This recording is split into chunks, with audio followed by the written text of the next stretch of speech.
Instead of telling you what I think you should be doing or how you could be better, or I thought, well, let me just speak from the heart, speak from my gut, and really not have anything prepared, but just tell you what's worked for me. And maybe some of the stuff that's worked for me might work for you. Now, currently, presently, as you guys have your goals and ambitions, but then further on down the line, as you guys continue to live your life. This idea and this notion that you could be anything you want, and you can accomplish anything you want, right? We hear that. You've heard that from the time you were little boys. You hear that now. You're already incredibly accomplished. You guys know that. The thing that has worked for me is to remember the hard times. So, and I'm sure you guys all have your processes, and again, I'm gonna tell you what's worked for me. So before a big movie comes out, before, back in the days when I was wrestling with WWE, a WrestleMania match, anything big that would happen, I would always take a moment and I'd just remind myself, all right, I was evicted when I was 14. We were kicked off the island. We couldn't live in Hawaii. Had no place to live. A lot of shit happened then when I moved to Nashville. I was arrested multiple times by the time I was 16 years old. I would remember that, and it allows me then to be present in the moment and understand, holy shit, the stuff I have around me right now, this is the shit that I dreamed of when I was a kid. I am here. I played for University of Miami, played for great teams. Warren Sapp, Ray Lewis, they were my teammates. They were balling. Warren Sapp was playing tight end at that time. I was starting defensive tackle. Yeah, they moved him over to D-line. And he looked at me, he's like, yo, dude, I'm gonna take your spot. And I said, you ain't taking my fucking spot. He said, I'm gonna take your spot. I said, no, you ain't. We battled, and he took my spot. Now you can imagine how that fucked with me, because there goes my opportunity. He went in, switched to defensive tackle, lit the world on fire. Well, what that did, it crushed me, it crushed my dreams. I had a piss poor senior year, zero production, no NFL, no combine invite, nothing. Finally went to the CFL. Calgary Stampeders, making $250 a week Canadian. Now I had to send that shit home to my wife at that time. Had no money. So I remember that. When I got cut from Canada, I had $7 in my pocket. My dad, in his pickup truck, came down 4 o'clock in the morning, picked me up in Miami from Tampa. We lived in a little shitty apartment in Tampa. He drove down in his little pickup truck to Miami to get me when I was cut from the CFL. And I thought, well, fuck. I leave home like you guys left home. I'm ready to tackle the world, to get after it, achieve my dreams and goals. Fucking crushed by 22, 23 years old. Now I gotta move back in with my mom and dad. I played on great teams though. Wait a second, this is not supposed to be my future. I'm supposed to be in the NFL right now. I'm supposed to be making a lot of coin and buying my parents shit, buying me shit, taking care of my wife, but it never happened. So I pulled out my wallet, I thought, well, let me see how much money I have. I opened it up, I had a 5, a 1, and change.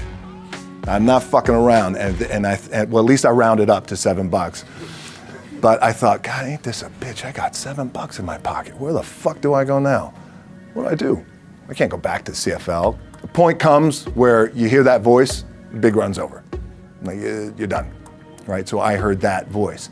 So as Coach was saying, man, I hold on to that shit, I'm telling you.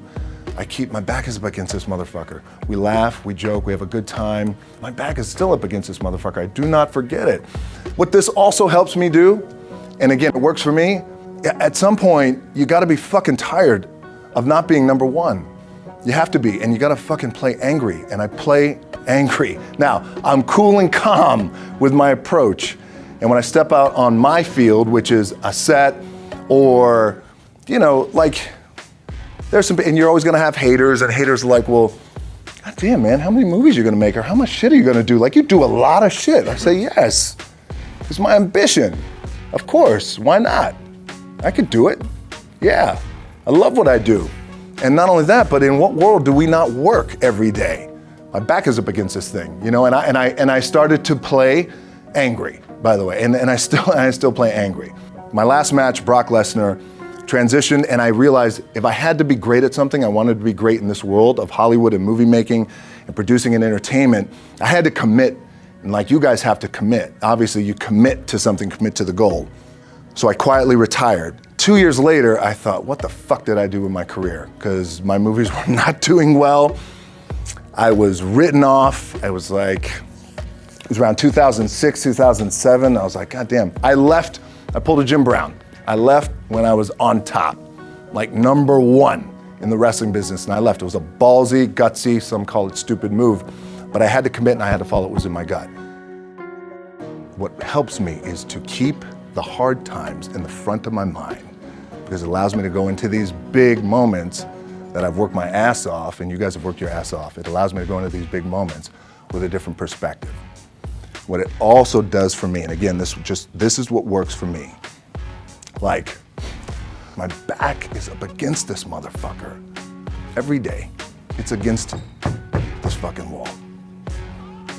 But it's up against this motherfucker because it's what I believe in. And when my back is against this motherfucker, then there's nowhere to go. But that way. That's it. Doesn't mean you don't smile. Doesn't mean you don't laugh and joke, right? You're happy. I'm a happy guy. But when it comes to business and when it comes to executing, it's up against this. And I got to go that way. And I don't give a fuck who is in front of me. They're not going to stop me. The key for me was, where does it start? What's the anchor? What's the anchor?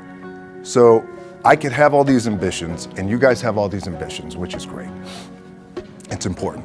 I'll play this role, you'll play that role. I'll execute this thing, and it'll come out this summer. You guys will execute this thing during the summer, right, when it's time to really put in a lot more work.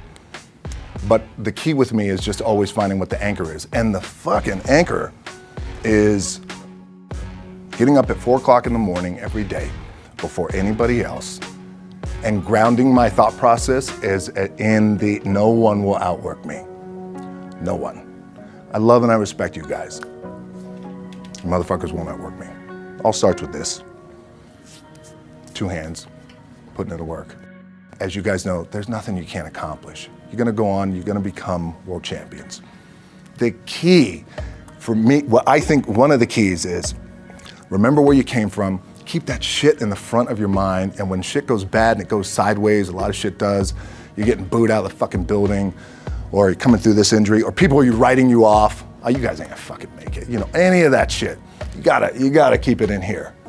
And it really has to, it should drive you. It should. It works for me. It should drive you. You get all the talent in the world. It's all here. Really, the 2 things I want to say are, you got to be the hardest workers in the room. And don't fuck the opportunity up.